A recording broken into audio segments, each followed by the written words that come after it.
A photo on NATO's website showing a wanted former senior Turkish military figure attending a meeting in the US is removed shortly after catching the media's attention.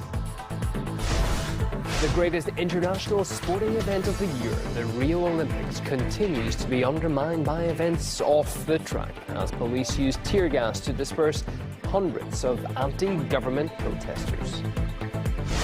Also ahead this RT News Hour, the UN warns that the number of civilians killed by Saudi coalition airstrikes in Yemen has been, quote, steadily mounting, while a leading global rights organization demands Riyadh be suspended from the UN's Human Rights Council. And major American think tanks which influence government policies are found to be promoting corporate agendas in exchange for donations.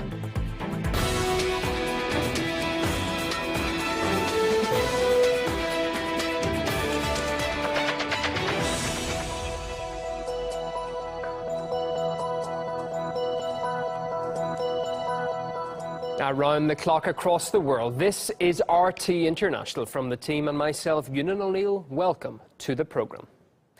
A scandal is brewing in international diplomatic circles. Following the failed military coup in Turkey last month, President Erdogan accused the US of supporting and sheltering the plotters responsible for the attempted overthrow.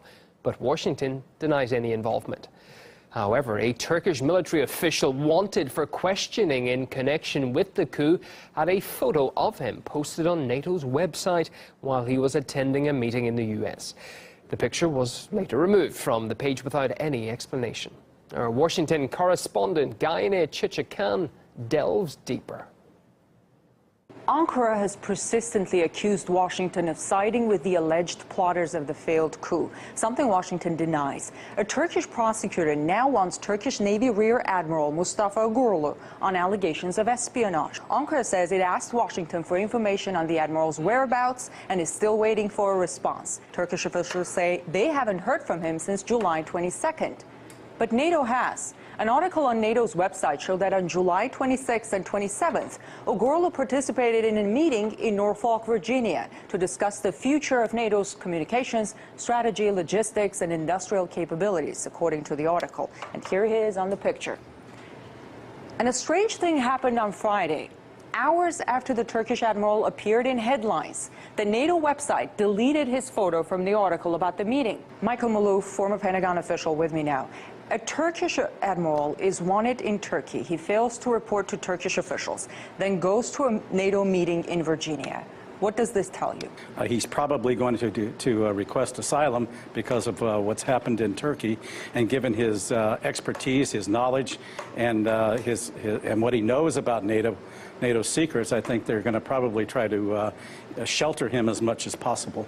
When the commander of U.S. CENTCOM, General Joseph Votel, expressed concern over Erdogan's purge of the military, Erdogan accused him of siding with the coup plotters. Turkey constantly accuses the U.S. of something, and Washington tries to make it seem like it's business as usual, like nothing changed. Well, things have changed, but yet the United States wants to put a nice gloss on it and make it look like there's nothing really wrong, even though the United States and Turkey have been at odds for quite some time now.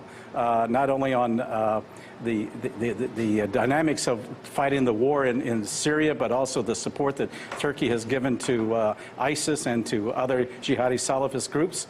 But the United States wants to minimize that as much as possible. Turkey invites Russia to engage in joint operations against ISIL 2 weeks after the U.S. says it doesn't want Russia to be part of the anti-ISIL coalition because of its support for the Assad government. Did Turkey break ranks? In one sense, yes, but it was also a recognition of certain realities on the part of Erdogan. I think he's basically given up on the EU, and the fact that he has now created this climate of wanting to be more autocratic, wants to change the Constitution. He's cracking down internally. That basically throws him out of any consideration for the EU. So now he's looking more eastward. The problem for the United States is that they are now feeling left out. Turkey remains a NATO ally, but its role in the alliance is becoming stranger by the day. In Washington, I'm Ganesh Chekyan, RT. Heading to Brazil now, where the Rio 2016 Olympics continue to be marred by protests in the host city, with riot police using tear gas to disperse hundreds of people rallying against government corruption. Several arrests were made.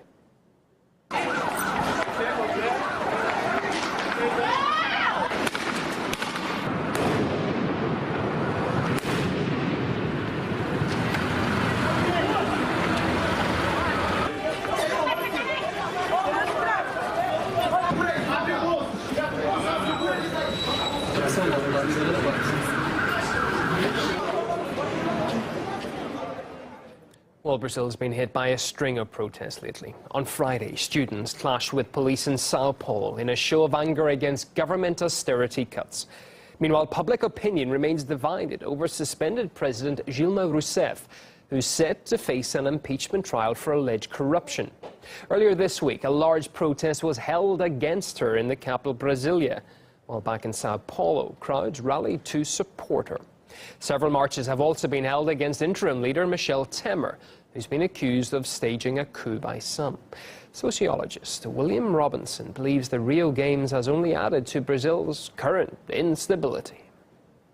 Brazil is facing the worst crisis in decades, really, in memories. It's an economic crisis.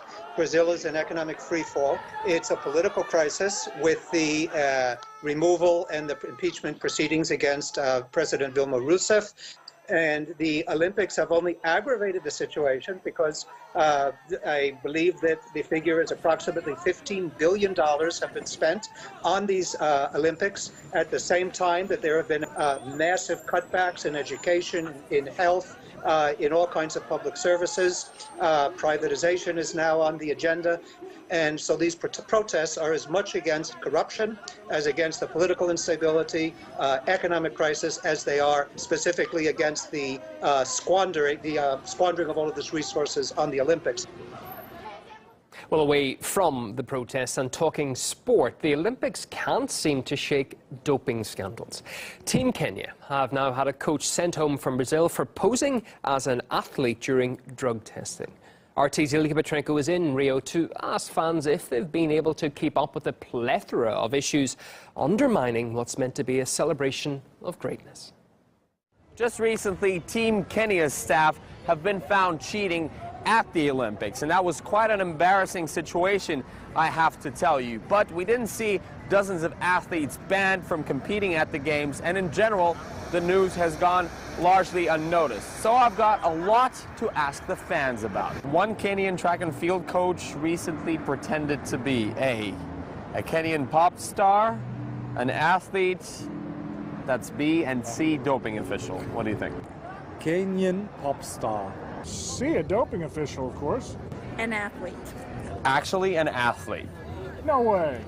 Why did that guy do it? A, to take part in the Rio Games himself, to replace a sick athlete, or to give his own urine at a doping test instead of a Kenyan athlete? To replace a sick athlete. It's obviously B. As you are from the Russian TV, it might be all about doping, right? C, to give his own urine at a doping test. You're right. How did they react? A, they suspended the track and field team of Kenya. Team? Track and field. Okay. They banned the whole team from the Olympic Games. Or C, they called for a disciplinary commission. I think they probably called for a disciplinary commission. A, suspend track field team. How about a disciplinary commission? You're right. We're wrong again. The manager of Kenya's track and field team was kicked out of Rio this week because A, he offered to warn coaches about doping controls for 10,000 pounds. B, he rode a competition bicycle in the Olympic Village. C, he replaced positive drug test samples. A. I was going to go A. Maybe it's A? Okay, now I know I'm not right. You are. I am? Yeah. Oh my God, I'm really, really good at this. You perhaps heard that the Russians have been getting much tougher treatment. I think there should be consistency for countries. when it comes to doping. I thought they were being serious about it, given what happened to the Russian team and all of that. The world is discussing about Russia, but all of us know that it is not only Russia. I think pretty obviously Russia is seen as a different world player than Kenya is. You'd probably ask, why don't you go talk to the Kenyans? Well, we tried, but you think that's a mess or not? At the moment, there's nothing I can say. I don't have the details. Once I have the details, I can tell you something for sure. And I'm not the team spokesman. There's a team spokesman. Sure, I understand. Yeah. It's just that when we're around here, we don't always get to speak with it. All right, good luck, guys. Thank you. To another of our headline stories this hour. Earlier, the Saudi military said that it planned to continue targeting the impoverished country of Yemen.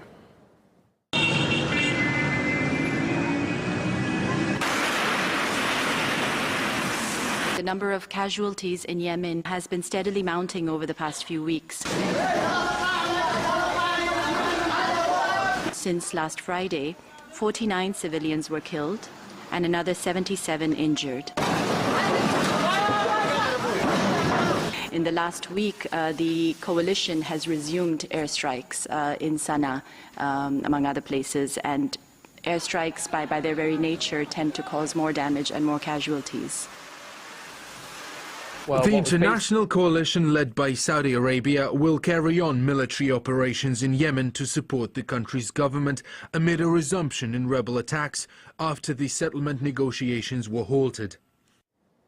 Well, what came before this was the United Nations warning that masses of civilians are being killed by Saudi Arabia's recently intensified coalition airstrikes in Yemen. It comes just 1 week after inter-Yemeni peace talks between the government and rebel forces were halted. Now, words like collapsed, devastated, shattered were in its reports. Human rights groups are also concerned by the threat to civilians from the Saudi coalition's airstrikes. Moreover, humanitarian organizations have documented dozens of what they called unlawful bombings, which have resulted in hundreds of civilian deaths.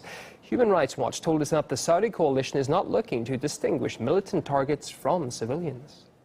Our researchers have, for the past months, over a year, been documenting strikes exactly like these on marketplaces, on factories, on economic installations. And what we've seen consistently is that the Saudi coalition is not seeking to distinguish between lawful military targets and civilian places.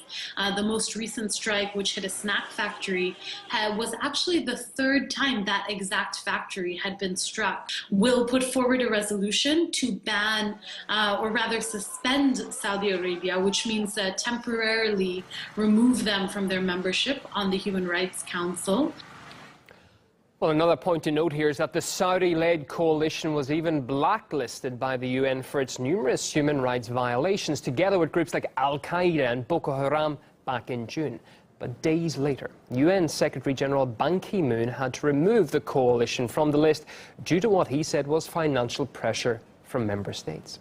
After the incident, dozens of humanitarian organizations signed an open letter to Mr. Ban.